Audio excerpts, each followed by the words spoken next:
Selamat datang kembali di pembahasan mendalam kita. Hari ini kita fokus ke bab 22 dari The Millionaire Fastlane. Pertanyaan intinya gini, bener nggak sih Anda itu memiliki diri Anda sendiri?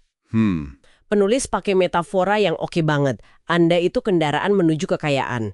Nah, sebelum ngomongin strategi nih, kita mesti pastiin dulu kendaraannya oke dan kita yang pegang setir. Persis. Gagasan ini, ya menurut penulisnya, itu fondasi mutlak. Benar-benar soal ngambil alih kemudi dan tanggung jawab penuh atas hidup Anda lah. Kendaraan hidup kita ya. Betul. Tanpa fondasi ini, strategi lain tuh bisa jadi, gimana ya, rapuh gitu. Atau malah nggak guna sama sekali.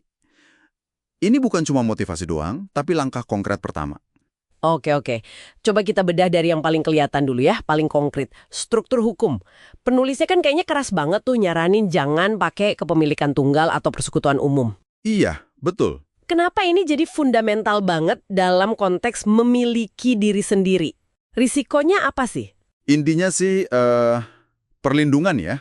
Kalau pakai kepemilikan tunggal atau persekutuan umum, itu nggak ada pemisah hukum antara Anda pribadi sama bisnis Anda. Jadi nyampur gitu. Iya, nyampur.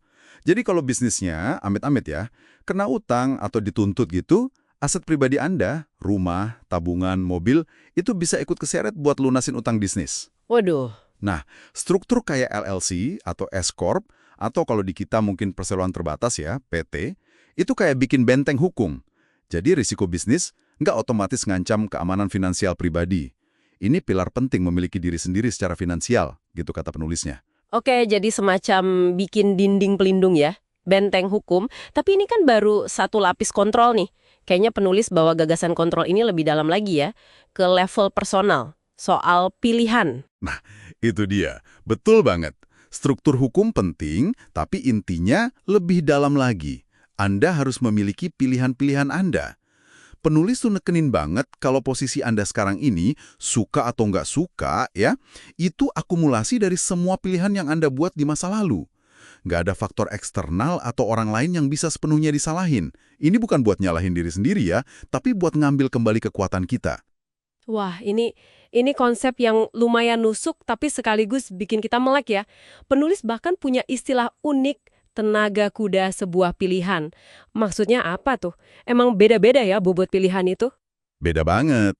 Tenaga kuda itu maksudnya daya ungkitnya, pengaruh jangka panjangnya gitu loh. Pilihan yang dibuat pas usia muda, misalnya milih pendidikan, karir awal, kebiasaan finansial, itu daya dorongnya jauh lebih gede buat nentuin arah hidup puluhan tahun ke depan. Kayak milih jalur di awal banget gitu ya? Iya, kayak milih persimpangan di awal perjalanan panjang. Makin awal simpangnya, makin jauh beda tujuannya nanti. Pilihan kecil sehari-hari juga penting sih, karena itu yang ngebentuk kebiasaan, ngebentuk proses. Selain pilihan yang bagus yang membangun, penulis juga ngasih peringatan keras soal, pilihan pengkhianat. Serem banget kedengerannya. Ya istilahnya gitu. Contohnya gimana tuh? Kenapa bahaya banget? Nah, pilihan pengkhianat ini tindakan-tindakan gegabah yang dampaknya itu ngerusak jangka panjang. Bisa ngerusak kendaraan hidup kita.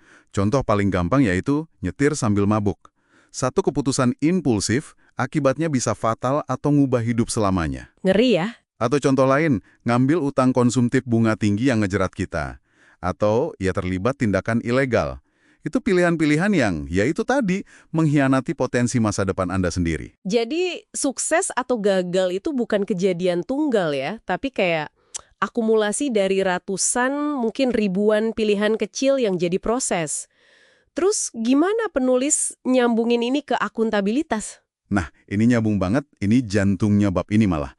Karena sukses itu proses yang dibentuk pilihan, langkah pertama buat ngendaliin forest itu, ya akuntabilitas radikal.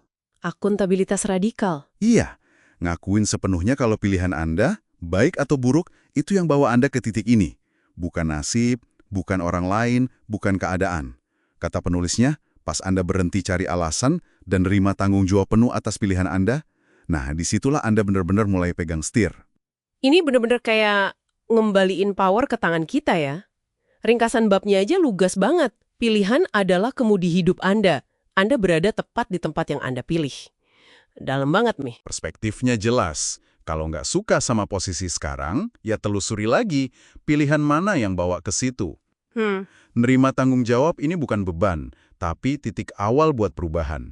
Dari situ baru bisa mulai milih secara beda, lebih sadar. Jadi, kalau kita rangkum nih ya, memiliki diri sendiri di bab ini tuh ada dua sisi. Pertama, bangun benteng finansial pakai struktur hukum yang pas. Betul. Terus yang kedua, dan ini yang lebih fundamental kayaknya, secara sadar kita ngakuin dan bikin pilihan-pilihan yang emang ngarahin hidup kita ke tujuan. Jadi pengemudi aktif gitu ya, bukan penumpang pasif aja. Tepat sekali. Penulisnya kayak nantang Anda buat jujur ngeliat. Gimana sih situasi Anda sekarang? Finansial, karir, kesehatan, hubungan, itu cerminan pilihan masa lalu. Bukan buat nyesel ya, tapi buat belajar. Oke. Terus, tanya ke diri sendiri, pilihan kecil apa yang bisa Anda buat hari ini yang mungkin tenaga kudanya lebih gede dari yang Anda kira buat mulai belokin arah kendaraan Anda. Nah, sebagai penutup nih, coba kita renungkan klaim paling provokatif dari penulis. Anda berada tepat di tempat yang Anda pilih. Kalau kita terima ini, meskipun mungkin nggak gampang ya. Iya, berat emang. Pertanyaannya jadi personal banget. Satu pilihan beda apa yang bisa Anda buat hari ini untuk mulai mengarahkan kendaraan hidup Anda ke tujuan yang benar-benar Anda mau?